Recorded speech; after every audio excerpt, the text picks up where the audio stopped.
Here's a breakdown of my 7.48 PB single for one-handed. I just got this today and it was a really easy scramble. I'll put the scramble and reconstruction in the description if you want to follow along or try the scramble for yourself.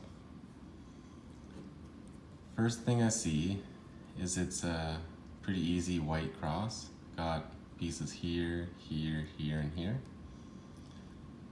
First thing I do is I want to insert the red cross piece so it's lined up with the blue, and then bring this orange white down and insert the green one at the same time.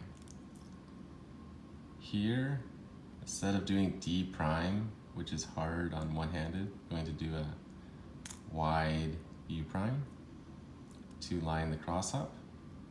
And right here, I don't see anything really for F12. The only thing I see is this and this, so I just do that first. Bring the corner out, pair it up, then I see this pair,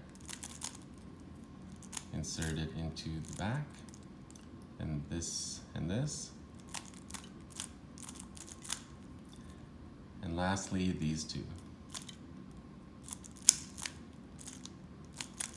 And then get a last layer skip with no AUF, which is extremely lucky. So the solve was 34 moves in 4.55 TPS. So executed fairly good, little to no pauses. Maybe you could have gotten half a second faster if the first F2L pair wasn't as bad and I stopped the timer quicker. But overall, pretty straightforward cross in F2L. The big difference obviously is the last layer skip at the end.